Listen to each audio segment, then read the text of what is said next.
passe na biso ça femme mariée, mais femme mariée héritier comment on a femme mariée on a des enfants moi c'est bato député et au milieu libala na touche pe na nzembo wana pona ko lakisa bato ke nga na zoka femme mariée bato te moi c'est député quand tout député wana pas existé mais ça que ton banga ba bomo il faut pas charger yo nzembo o so yimda mutu tam so yo ki ngote ma inyango kaka na makambo yo lobi donc yango wana na ndabanga na banga yango na lingi ko tout makambo wana ba polémique bani nga na besoin na ba yo ka musique nanga yango wana moto na tembe au moins siko moto na tembe nanga yango wana o bato ba memisi nanga croix ko rose ba comprendre nga te pendant des années moi quand je parle de moto na tembe c'est quelqu'un qui relève des défis il y a tout simplement moi et cocanité au moins que maturité moi ça soko yo ki banzembo lo ata msusu ba nzembo ba racker wana ozo racker te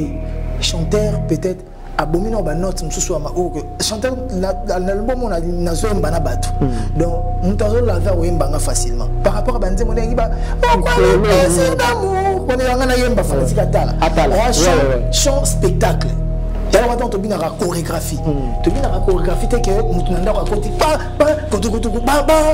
non nanda ko ba hôtel te ba ko hôtel ba bina te c'est visa l'ambassade lelo artiste congolais bat ambassade ba ko sa ba aider boule na éviter ce na lo fo et donc bango boule na bango so ba pêche visa ba so aider nzoka ba so aider na bango tenga na so beta tour ya ndem ta somba ka ticket pena ya bus alongo bandal akiki tambo ça pas tous les fois tous les jours hérité tala ko ba lobi boy tala ko ba fingi boy tala ko ba attaquer boy ta na yebi peke o na ko gérer na ngaye ba wana na ko gérer ye artiste na ba beta banzemo yo sote ils sont conscients ba beta album mo mbati wallahi bilahi Congo photo sungana surtout bato bazana ba moyen bobo sanaka ba obazangite ouais photo yebite peut-être nano toza bien mais tant sous neve moko to cousin moko éloigné azo souffrir na quoi moko donc peut-être celui to sali ici x y il y a biso pe mutu moko c'est biso x y parce que na éviter mutu ni azana mbongo ya kozwa charge ya famille mobimba de A à Z le beza na ba famille présidentielle to ba famille moko bobo na ministre to premier ministre mais ata bozana DG c'est que botinda ep na ndego ayiba pa beaucoup la famille mom.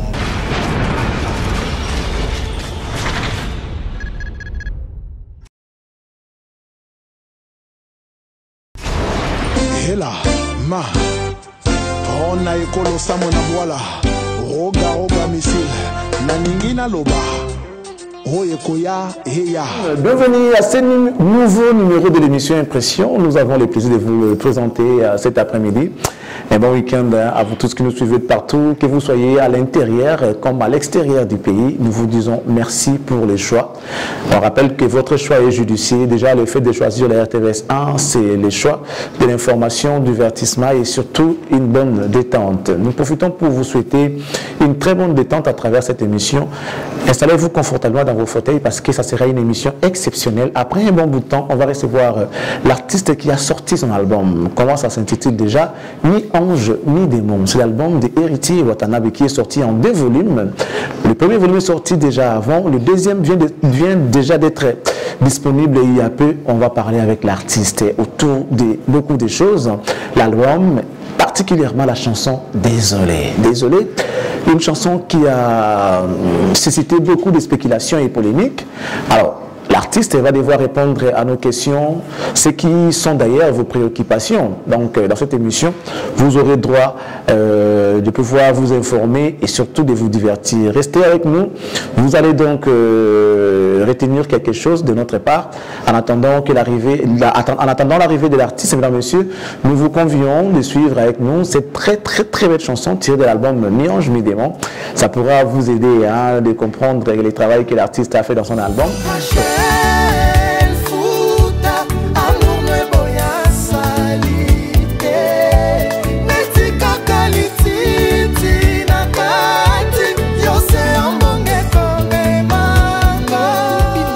Une bonne nouvelle pour vous, c'est que notre invité est enfin là. Malgré tout ce qu'il a connu en cours de route, les difficultés, les embouteillages, vous connaissez très bien Kinshasa, enfin, il s'est démerdé pour arriver ici et cela ne peut que nous réjouir et nous faire plaisir. Surtout qu'on avait promis qu'on devait avoir l'artiste l'artiste héritier Watanabe, la Pulga Cosa Nostra Montonatembe, comme on l'avait annoncé tout à l'heure. Enfin, il est là. En tout cas, nous, on tient réellement à les remercier parce que sinon, si c'était moi, j'allais tourner et rentrer chez moi. Franchement, avec tout ce qu'il a connu en route. Et moi, j'allais rentrer. Mais lui, il est arrivé. Voilà pourquoi tu vois. Azar vraiment Montonatembe héritier. Bonjour. Ouais, bonjour. Très heureux. Prince, ça va Charlie à Prince. Oui, et ça, il c'est moi. Ouais, sur la péage, finalement, comme quand même, nous, on ne peut que se divertir. Je suis déjà content et on partage le plateau hier TVS, avec un monde entier au Talabiso. Tout à fait. Vraiment, s'il faut être sincère, je m'excuse. Je m'excuse, il y a retard nanga.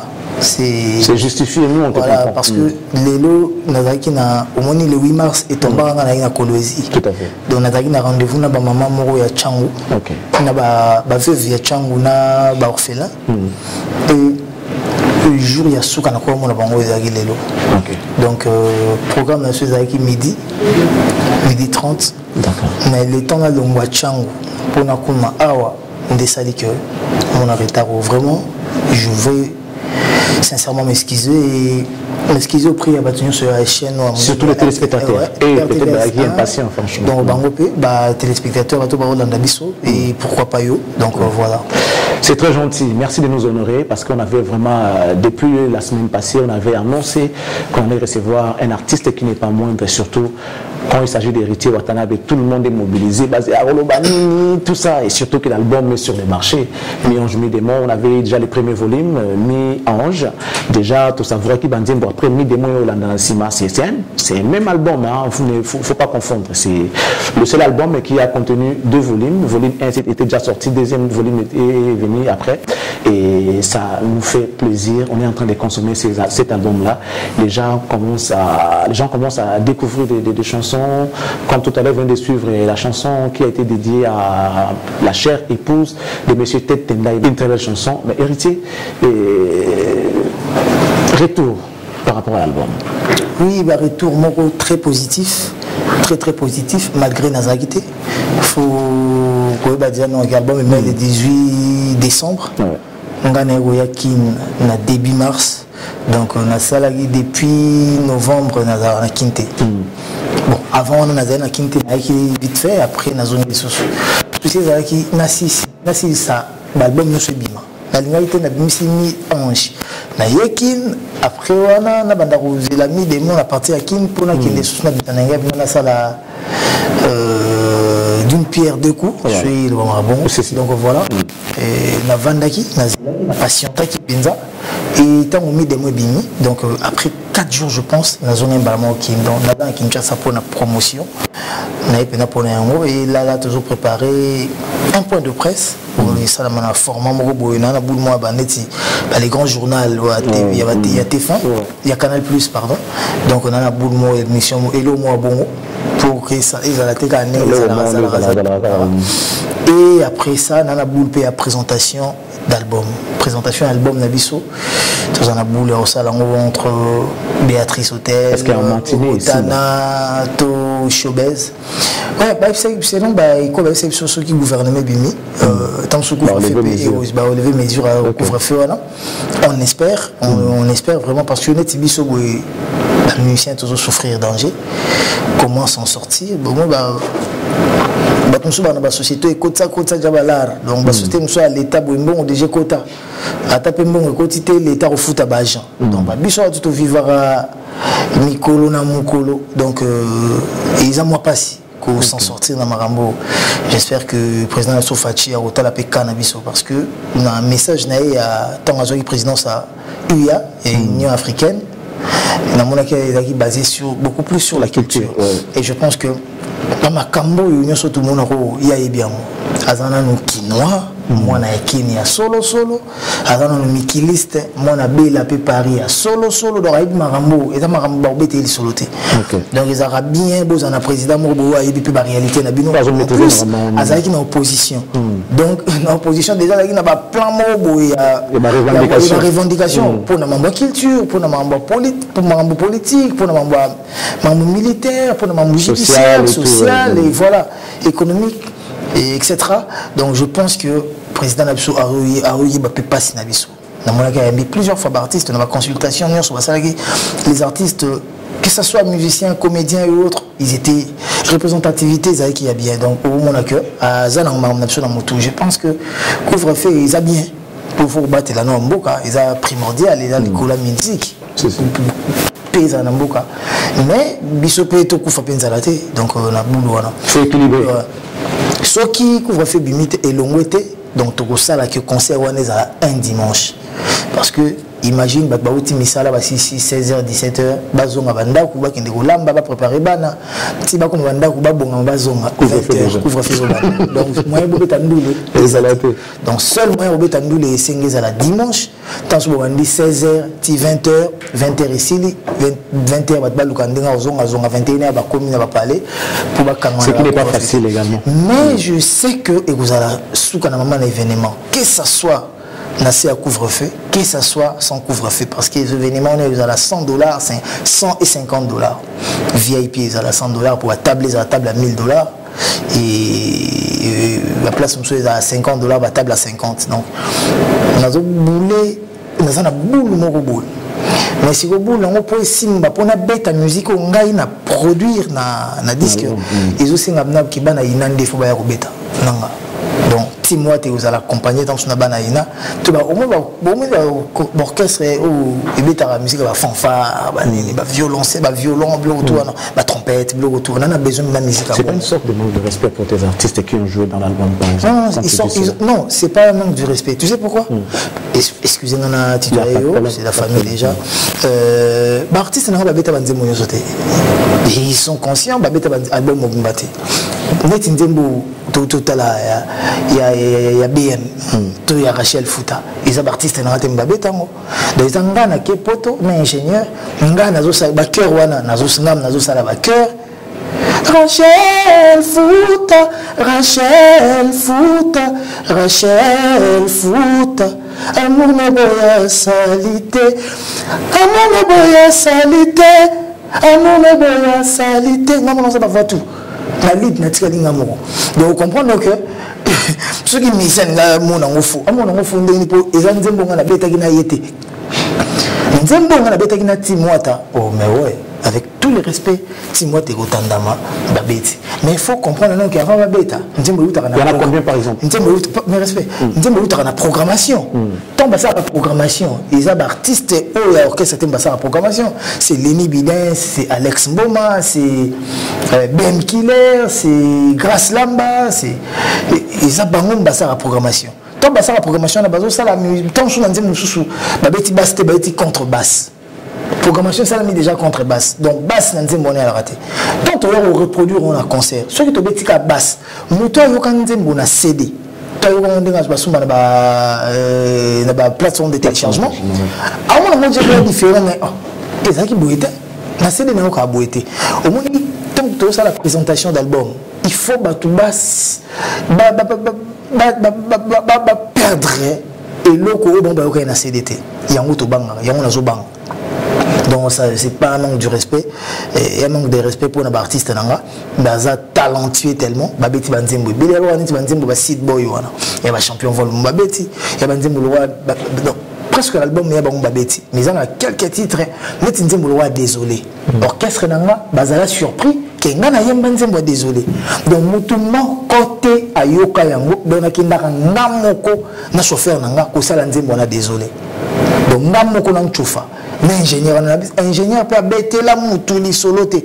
Jour moko kaka moutou moko akuta sur la studio akanga biso todo travail ngo comédien na biso mayonnaise à na limba mayonnaise yimta ya na studio ya na rendez-vous na ingénieur ba à côté de son mais ingénieur fa chaque tout mabé chance que tout mal pas rapide à la cousin ingénieur à la pire moutou ngai donc il est cas donc na boule on est que ton l'album bizanga donc nous allons défendre nous aro na école na maison mère après na développement na maïle nanga et ça art ya dormir na ngate to ya soliste na ngate et ça no yanga album bizana nga donc ce album est simbité album Timothée simbité baba héritier beti faux album ce album est simbité baba album a wata et simbi bon elle est simbaka la réussite à beaucoup de parents à beaucoup de pères voilà mais l'échec à orphelin. Donc au moment que échec à Wata échoué.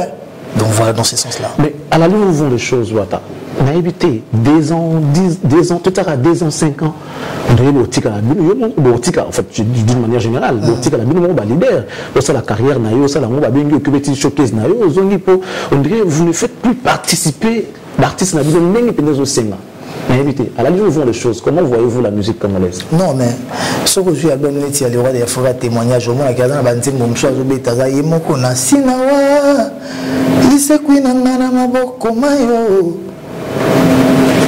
Le roi de la forêt, mon ko.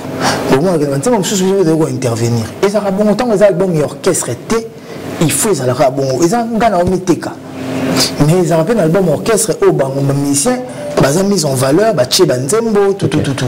Et format wana, ils ont format la bisoté. Format là, et Simbela, UPA, rappeur, net afrobeat, Afro Congo, net toujours par exemple un jeune leader, Inosbi, les Tigres. Il y a une musique qui a obéta à cause de y a 4 danseuses à Bettina, on a maîtrise la boîte de nuit. On a maîtrise la showcase, playback. Biso pena musique au biso de bêta playback.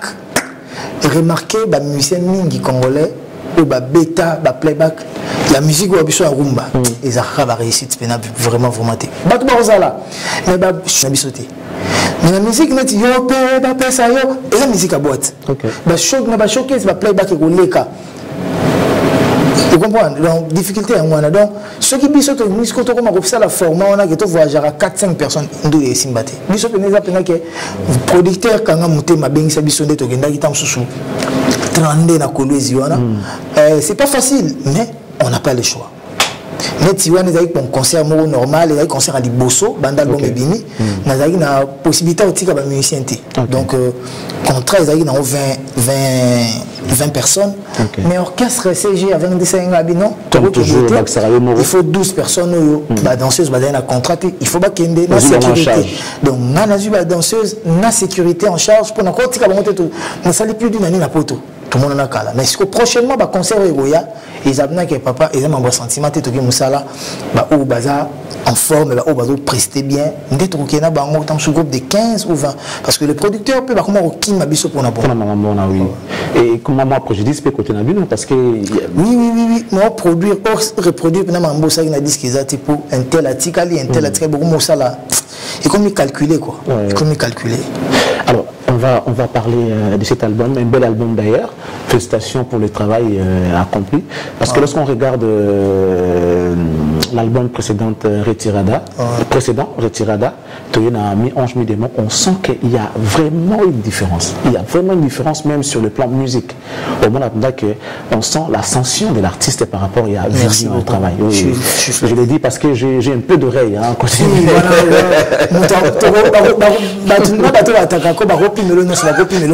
Oui, ça c'est vrai. Merci. J'ai senti.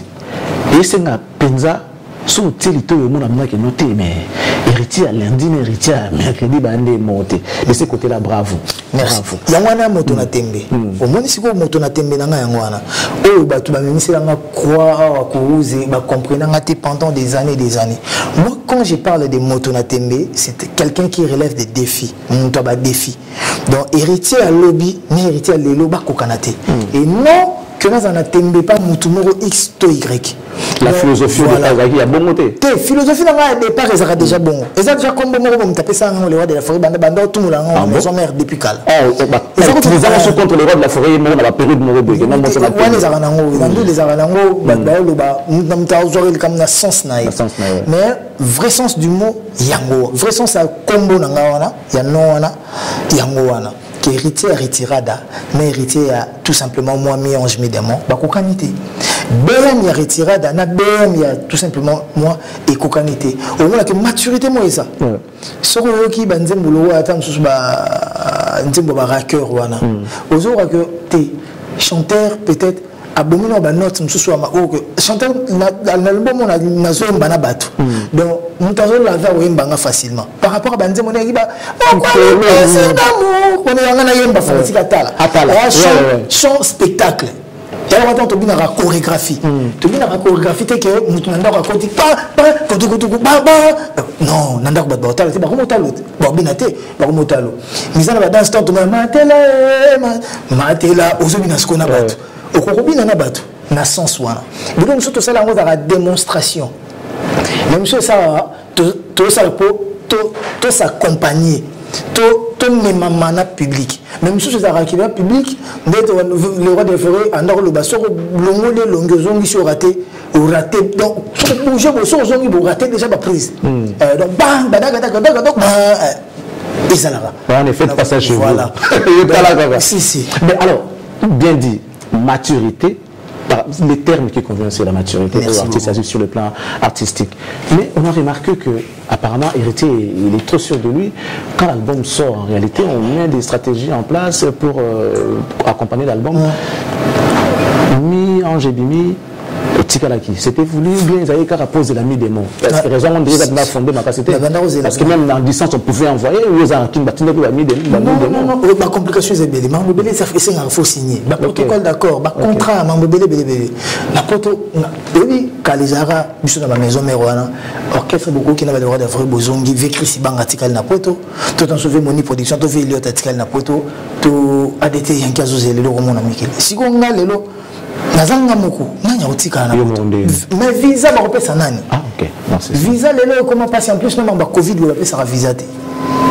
donc il comment difficile que secrétaire général azana kin ba ministre bazana kin ba membre tout bazana kin mut donc na miki nazanga moko normalement bien na kinda studio na photo qui na directeur artistique comme champion voile le japonais le définitif bien japonais oui asana biso il faut tous années pena na mikili ngana travailler bango ba landelanga mais na kindanga moko chance c'est ça que Lenny Bidens coach azali azo coacher azo landela azo aider donc difficulté en ezali ba visa mambo belé soko singa visa na ambassade lelo artiste congolais ba ambassade ba ka ba aider boule na habité sur na lo ba fo et donc bango boule na bango so ba pêche visa ba zo aider nzoka ba zo aider na bango tenga na zo beta tour ya ndem ta somba ka ticket pena ya bus alongo bandal akeki tambo to matiti balembe donc ils a simple et le réseau aider kaka muta longa d'un point à un point à payer billet ake pour retourner parce que ngana mema ba mission nga to kenda to zonga donc voilà tu as répété hein ba otika na no ndengeni ba champion voile ba mishka ba to kenda to ya donc pourquoi là qui ça pour que to là que ça que bazana artiste Kenda State, tokomi na Belgique na bango ba compliqué bango ba pas ndambu toleki ndambu bazonga bandima pe kozonga bazongi ba ki se présenter pe na ambassade des États-Unis normal donc on comprend que ce sont d'abord des artistes lelo peut-être baza ko accompagner nga lobby ba ko s'accompagner bango moko yango le bana ba matin midi soir nga quand j'ai chanté pour le roi de la forêt maison mère je pensais que je faisais et je pensais que je le faisais pour Wenge ou pour le roi de la forêt. Quand on a comprendre que on a qui entraînement pour permettre aux gens na zalabon. Donc difficulté en moi mais nous avons besoin de mambo qui n'ont pas pépélé qui n'ont pas pépélé. Après l'interview de Moro, le Moro a été BM a souffert de ça. C'est-à-dire du genre la guerre na batou ba mora ba polémique amike et c'est là que BM est marché na ndenge yokanaki ya kitabilo ko wana. Quelles sont les dispositions que artiste a joué pour na Mi Ange Démon et souffrir na blanc télé BM écoutez retirade parce que BM c'est un carton je parle de retirade je parle de retirade BM non na monaté ba BM t'es partout c'est retirade que je parle l'album retirade a souffert de l'album retirade quand on ici BM carton à danger bato ba ko approcher biso na Timwata wa utikoto on a une idéologie na et quand j'ai dit que l'album nanga est souffrant na yango ezani o aleki afingi boy o azongi afingi boy o aleki alobi boy o aleki a critiquer bato boy o alobi mabe sur bato boy non le public ba comme cause la biso o leki bazela to beta ndule bato ba yoka musique na biso to présenter bon ba clip a kitoko boy ba vraiment ozela le ba ofinga nani le ba ko attaquer nani donc calcul bato comment qui bato miso bato comment qui braquer sur les attaques attaques, les insultes, les nini. Et on a dit non, non, non, non.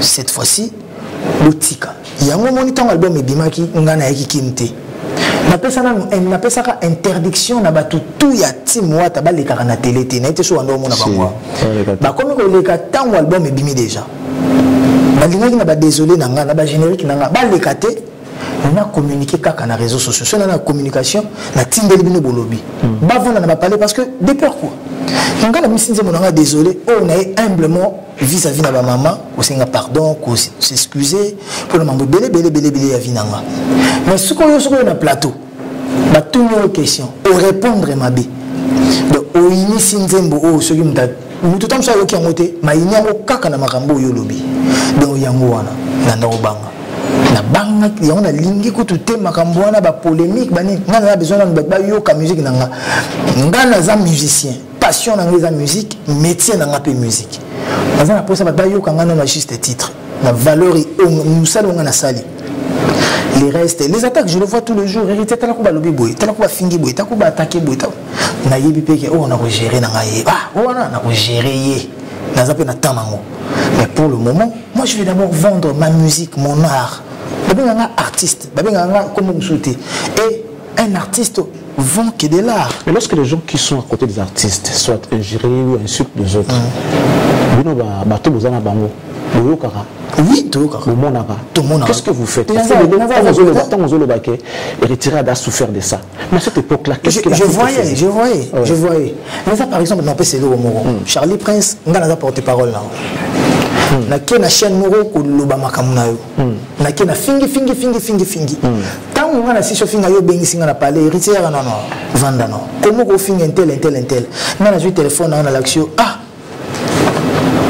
leader tala o ale tala mutu na bango pa leka na TV tala mambolo ba na yo motali niveau la vaque yo niveau finga kyo et tout comme on est justifié que c'est normal la fin il est pas fingi kuna pour défendre nga mais tu comprends pour ceux qui ba finga ngate il est peut-être ça va finga te donc yazo abombani na raison pour ba finga kipenga donc comme on va dire si ko senga na attaquer mutu na ngeza wana na komi ko banga mutu nanga atakaki or mutu wana batuli bazo finga na na choix tenga peut faire défendre cannabis on a que raison péché n'est valable yo mutali vidéo noté na comment mutu ko loba si ko moi yo attaquer mutu moi na attaquer mutu nanga susu ezate na comment on a que mutu nanga lobi ma bebongo kaka pour na défendre nga pour na protéger nga pour ba finga ki penga or ça il faut donc du coup na commis na komaka coincé mais tout le monde na ibisa bango ba finganga te to te kanano album na biso cop na biso sa musique to te kanano album na biso les restes trop occupé en mona temps nango pour le moment musique ne déplique à la musique dans la musique donc j'en profite aussi pour dire bon week-end à Arthur Liwanda Mokeke donc nzambaza nayo apesa chez Belé pourquoi pas nandoi nanga molatisi ya la tisarabatu leur KBA donc big up donc voilà pourquoi avoir fait des CD aujourd'hui alors que la musique est commentée sur internet comment on va CD comment compliqué na mis je me demande au produire la CD oui na choix tes photos ça la CD parce que oui lelo na mokili à vérifier on a été ceux qui étudient dans la chose because bakosa ginga musique était camara koleka nyonso ebi ezane et on tourner disque à kala et vanda ka danger mo ko imaginer à vérifier benga mikili benga na produit ka pareil wana tilelo ils produisent toujours yo benga ka mikili benga bafna ko na ba site wana en ligne à vérifier tilelo bateka oh ba genre lo mo wana ba chama tourner disque était camara tilelo donc et le but est que ceux qui innovation makambo non peut-être la radio cassette ndé pena neti banado pour katanaka pour ngo basinga mo katana mo singa baluki na bito ndo za ngomna ko bimisi basinga ndo tayango la mo rebobiner les choses tout ça na ba big na style donc voilà yango wana mais tu na choité il faut te capter CD tu t'es que tu CD na moi retard pour tout ça non CD mi ange mais CD c'est original pena ou il y en a deux CD double CD na 4 il mène en retard parce que tu dois banga surtout ça qui ont déjà les 18 décembre bah dernier va déjà mis démo ou surtout ils tout stopper non mis démo bah yo canon mi ange après mi démo il y a donc vente na il y a CD bandé le 26 février à venir ya rumba lelo rumba et kufa dans hotel et kufate tout les disques kufité c'est des années on a bandé on a source vraiment privilégié plus musique non boyé ça m'a bêté musique n'y a chez la musique il y a des fois bah côté nini hôtel mais là netinga naza pena musicien rumba mais na sala kaka rumba te musique n'y a chez kukuta melelanga na ko beta yango na ko sala yango mais plus important musique on a na ko tcha liboso et la rumba surtout quand tu es un rappeur toujours tu as Drake un rappeur mais il y a une musique est-ce qu'ils ont un rap non surtout quand tu as Bariana musique une chanteuse R&B si je ne me trompe pas mais surtout qui musique ils ont un R&B abeta musique nous sommes bleu nous sommes spanish abeta termo abeta bleu nous sommes un petit reggae oui musique est ouvert au ça tout mais il faut que la identité na yo ce qui sont mutabungi à perdre identité na a boma identité na pour la ta identité nous sommes on comme problème parce que on souffre le roi chauve-souris chauve-souris qui n'a pas de bandeke ba bisi yo za bisoté ozongela ba mpuku babi oza bisoté oza na papu bisoto na mapapu te mais bandeke ba bisi ke bisoto na ba poil te tozana na mukila te donc tu as minuté donc il faut que ça nan oyo zalara ou garder format na yo de prédilection après comment ça la makambo je pense que sa polyvalence na yo to ba qualité artistique na yo mais en termes de business qu'est-ce que vous vend le plus parce que avec la musique on dit la musique lelo business et c'est la musique lelo il y a mo faut dans tala nanu ba ebi ona nini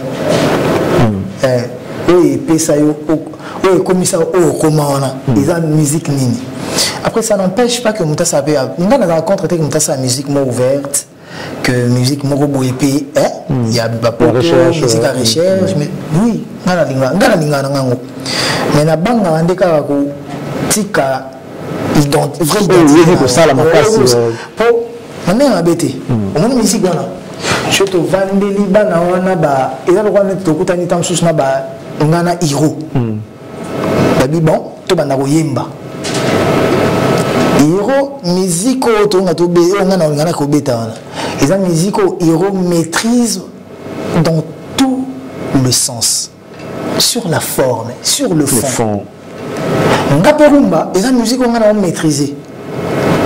Papa, vous avez un défenseur. Bah quand tu as match bien, on a bêta neuf. À casser que dans le terrain que vous avez un nefté. Au quoi qu'il peut bêta neuf au TPB, ça je ramasse à Charababit. Bah quand vous avez joué un match sur neuf à Tia bêta. Mais il y a mon gars on a pas limite na y mon Serge Ramos.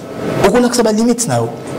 Polyvalence c'est bien, mais c'est mieux au tic à la hausse à la ra, mais aux fungoma netinga. Personnellement, on a dit que un album ouvert. Le album ouvert, on a rumba. Un album nanga okana sali ba regeza ba rumba bilo mche fungwa ma musique ouverte pesali donc moi pour nanga bongo tant je dis titre ba nzembo moko pour ba mona pe kake nazana ba qualité ya koyemba musique wana mais na tikali rumba bo peut deux trois rumba moko bo mais à format moko bo refrain couplet ndenge musique akune beta maramesko rumba bongo. Ce soir sur la rivière, peut-être Vétaboula, ils ont rumbat. L'international, le bêta Olympia, bandal lundi sur site samedi. Une semaine à Olympia. Vétaboula, prête. Oh, sur rumba. Mindele bazoa la boyku ba noa boya kamke. So ba noa ba bela ba tin si bona porte mindele na kati plein. Autant la monter Olympia Vétaboula. Donc eza nango normal que ba accepter Perumba. Il suffit que ça on a ba format o esengeli. On a attaqué la musique on a parce que à chacun ses raisons. On a raison et la musique on a une facilité à vente et surtout sur la featuring dans ma casse. Est-ce que le producteur peut influencer un album? peut aussi influencer. Bien sûr, bien sûr. Avec David Monceau, comment vous travaillez? Monsieur Monceau a beau qui n'a ça featuring. Ah bon? Beau qui a c'est un héritier. Peut-être aujourd'hui tu ne me comprendras pas, mais demain je serai peut-être avec toi ou je serai pas avec toi. Mais au moins on a valeur, il y a Elogo dans ça là. Chante seul, Bundana nous seul. Il avait peur de quoi? Au moins, exemple, il y a un artiste Mokobe. Azarati le Mokobe. Mokobe a un album, il y a 20 titres, il y a 15 featuring. Monsieur Monceau, bon, ceux qui ont un concert, to showcase. Public, nous sommes exigeants. Vous comprenez? Ceux qui vont inviter, oui, featuring, par exemple. Tant qu'on reproduire en bêtis dans un baliboso sans mouton au bembene nzemba mbale sans mouton bembene nzemba bat ba mon or ce qu'on est album nanga bona on reproduit on ngam na yembi na batimo tanga tozo yemba kaka mutu o a intervenir qui tam sauver ready to de Bordeaux bazaka 2 personnes des Bordeaux dans ba show surtout qui n'est pas Côte d'Ivoire tu as besoin des Bordeaux en Afrique de l'Ouest surtout en Congo tu rends bien ça ready et réduire la charge est-ce que vous comprenez dans ce cas c'est que featuring est important. C'est important.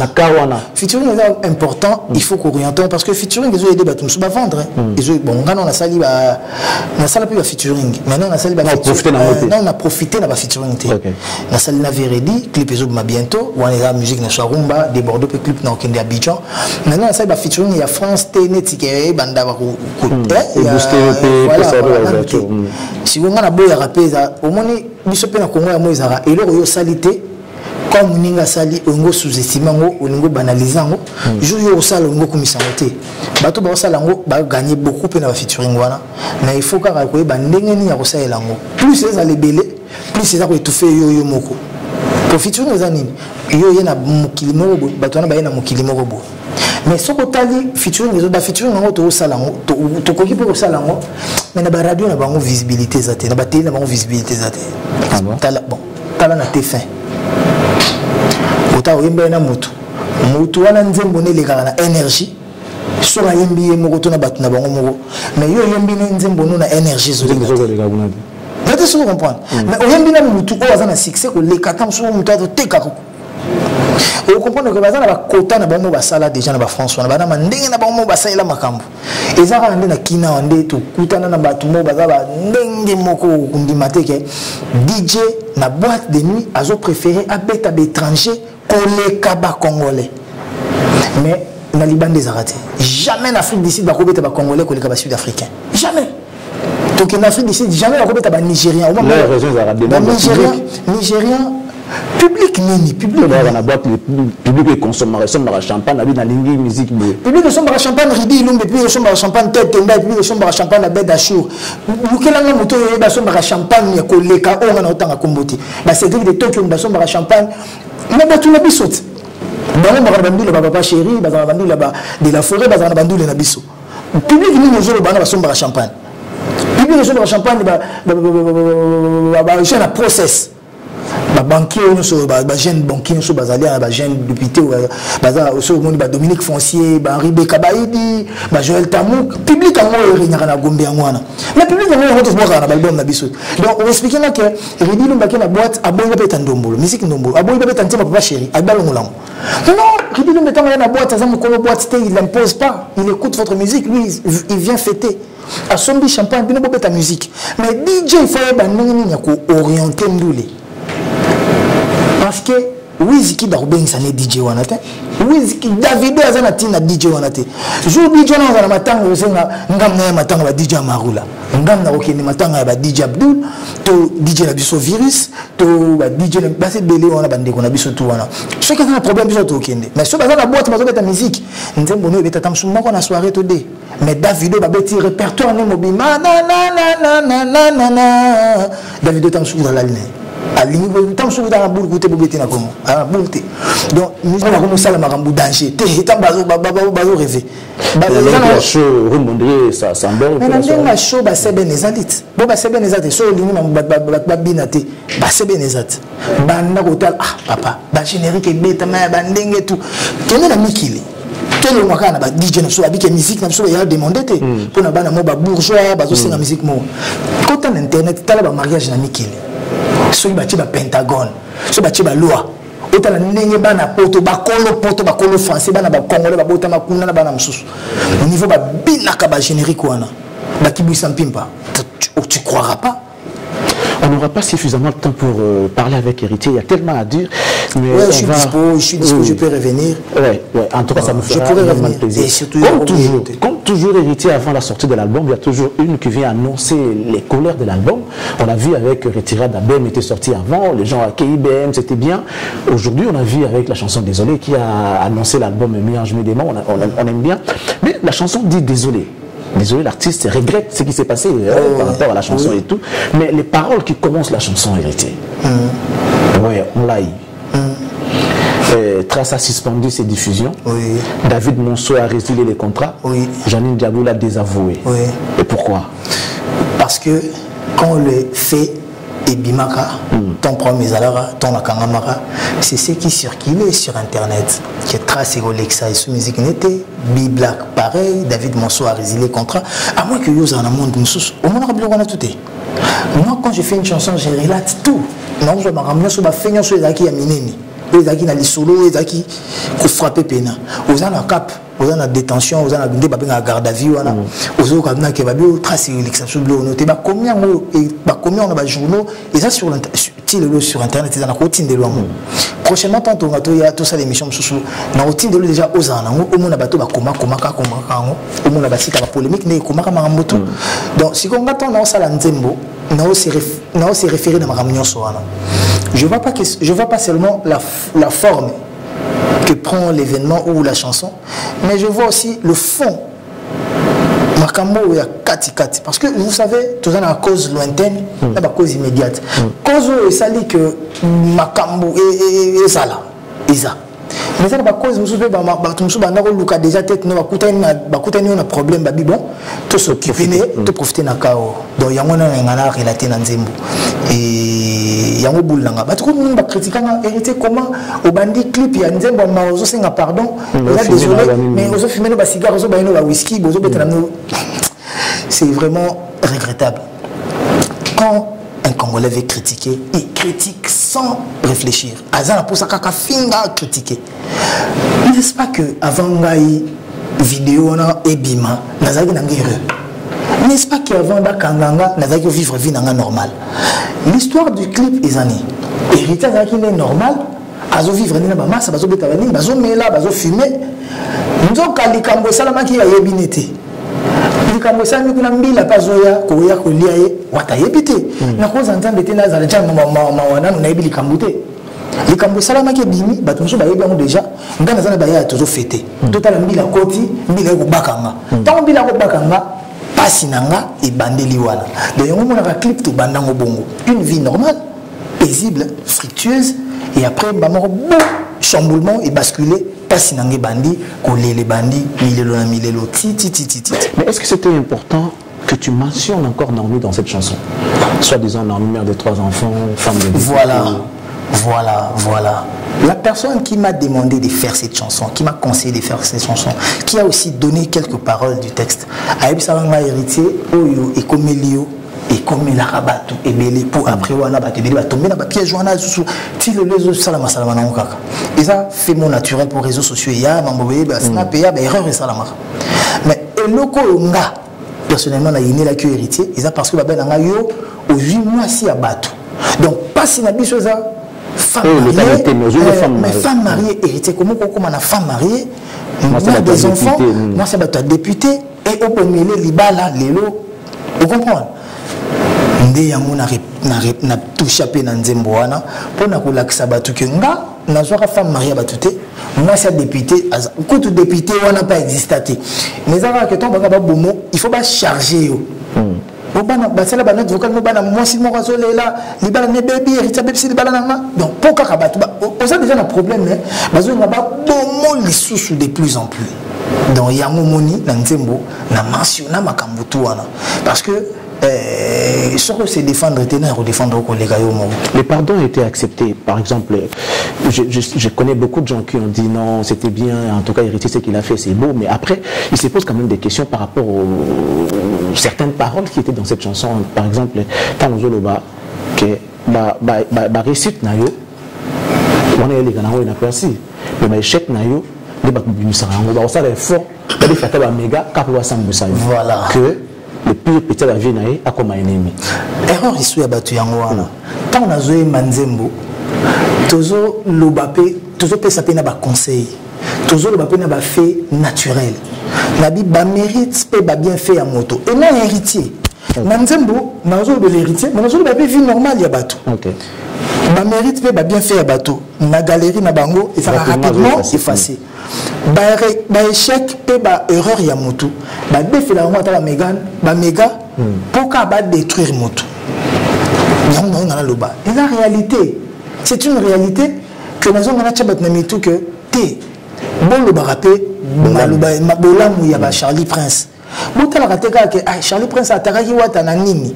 Mais bota la rapé que Charlie Prince tanga soutenir rapé wata tanga soutenir la musique. Attends, ponga soutenir la vibrator. Toi ta déplique. Non non mon soutenir nga. Pour soutenir musique à Congo. Plus musique à Mutumora musique à Congo mata. Ba robeta l'artiste congolais donc ngapé na kati. Tous les artistes congolais surtout au Dembela. Parce que l'autre est la musique tout ça la moté tout kutango. Ba tonga nzela dans ce sens là. Moi, quand je parle de ça, je ne parle pas seulement de moi. Je parle d'une réalité auto vivre en Congo. Batu babosa na raboula, moi batu facilement. Mais bati kana kana mutu na moka na bamabé batu pour coincer les gens dans ce sens-là. Vraiment, je vous demande avec toute humilité d'acheter votre album. Bosom album Nabino, surtout DVD c'est très important. Qu'on streamer pesa bien, mais un CD vaut plusieurs centaines de streams, plusieurs dizaines de streams. Sur ce CD, vous allez bien. Commande quand à Fnac. Et je ne sais pas si vous avez commandé à Fnac à Bruxelles, etc. Le bâtiment, il va commander quand à Paris. Maman, ça me souvient aux États-Unis, il va commander quand à Paris. Donc, monsieur Monceau qui voit un peu ça aussi, pour que tout le monde soit servi. Et surtout, j'aurais besoin aussi des CD. Il y a des amis qui veulent passer des commandes pour Kin, pour qu'il va distribuer. Je verrai comment faire. Ça va point de vente, mais surtout ils allaient dans la station Total. Dans la station Total, c'est supermarché aussi. Quelques supermarchés pour que Batbas joue en facilement. Mon musique. Quand on a la télé, on a la voiture, on a air tout et côté Tarassou bien. Donc voilà. Souci n'a rien à si moi merci na accompagnement, Bamasa tout, les amis de Wata, na Pessimbo, na Spiritas. Partout où vous allez, il y a des bérets rouges, il y a Wambo, il y a Benguela, il y a Kabinda et pourquoi pas il y a Luanda, donc il y a Angola Mobimba. Les amis de Luanda, il y a Mokili Mobimba. Donc, nous avons rabino trop pour nous ma banque zate. Remerciement à la fondation côté de Outi Yassine Bilele. Et ça bon na Changu, il donne à Zaina Bino ba maman. Vraiment merci. Nayoki Nayoki pas si mon na souka nango, batubaleli Nayoki pas si fort. Donc photo sungana wallahi billahi Congo photo sungana surtout bato bazana ba moyen de bosana ba o bazangite ouais photo yebité peut-être nano toza bien mais tant sous neve moko to cousin moko éloigné azo souffrir na quoi moko donc peut-être celui to sali si x y il y a biso pe mutu moko c'est biso x y parce que na yebité mutu ni azana mbongo ya kozwa charge ya famille mobimba de A à Z le bisa na ba famille présidentielle to ba famille moko bobo na ministre to premier ministre DG mais ata bozana DG c'est que botinda ep nandego ayiba pas beaucoup la famille momba donc bandeko bazo souffrir il faut tout songana et pour namboka banamboka na biso to linga Congo to défendre Congo to défendre penza Congo et vous allez bien parce que Congo na tamboli na utina ba kolozi so tamboli na olikina ba zone mo ba mama mining banini o na yete Congo ya na la no na uti ko Lubumbashi likasi kolozi Congo dans la moko mais point de battre la banzala point de battre souffrir mais il faut ça révolte hein bon maman qui bat bana bala bat pina bala surtout les Chinois, les Congo, tu vas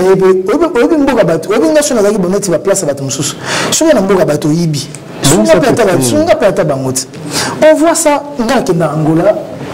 Total et tonga building na bangola ba chevron tonga building mais ba société dans ba mina pourquoi ils construisent pas des bâtiments ici ba immeubles ko bongisa banzela on a besoin de ça donc gouvernement faut téléminer la société na ba tonga rapena noir pour tonga na bangola bazo tonga pourquoi bazo banga ba gouvernement angolais biso ba banga bisoté voilà ah et si ko biso pe faut beko comme makasi on verra avec Fachi.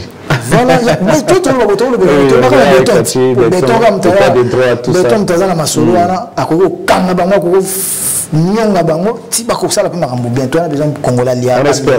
surtout les sociales. On espère bien. Désolé, héritier, nous sommes arrivés à la fin, faute de temps. Merci beaucoup. Permettez-nous de nous servir Benoît Mozito, bisous et belé, tu vas commencer par papa quand même. Commence par papa. Honorable Adolphe Mozito, on a perdu. La maman a Chantal Mozito côté Bazali, donc beaucoup de respect. On a famille donc Mozito, Rondal, Bachelet, Yoyebi. Donc mais pour Benoît Mozito, tout le temps, Champs-Élysées, moi dîner, banini honorable écoute de tous les temps. Parce que honorable Mouya Bazaba jeune Oyo. Nous avons brisé pour se reconstruire. L'idéologie, on a idéologie, on a besoin de lobby. On a besoin de lobby. Pour que le Congo, il faut pas beaucoup pour battre quand je dis Congo, on a Congolais. On a mentalité, tout ça. Papa na émission, sur le 20 ans avant, Kouloun est raté. Kouloun est quota. Donc, ils ont battu quota Koulouna. Sur le 20 ans avant, nous allons les Arabes été. Sur le coma, ils ont battu quota Nzala. Donc, si on a battu quota Nzala, ils ont battu l'idéologie, nous sommes en train de nous faire une guerre. Mais il y a une idéologie, mais quota est divisable. L'autre, il y a un tribalisme, mais sur le tamboli, au moins, il y a un tribalisme comme quota. Donc, tout Bunda, Congo va briser pour tout reconstruire comme on a vu.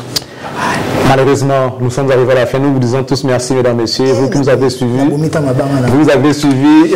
Merci beaucoup. Je dis merci à Jim Demassé, l'inspecteur. Merci à Brandon Milalou. Merci à Alain Trésor Guidinda pour cette opportunité et le temps que tu nous as accordé. Merci beaucoup à Pamphile Makanda, Tonton Ebongo.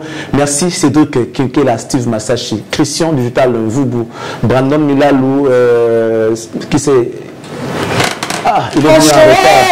Merci à Mathieu Bonche. Tout à l'heure, j'ai retrouvé Mathieu Bonche. Donc, merci beaucoup. Et on va merci à Jurès Mabeka aussi. Merci. Merci beaucoup à toi.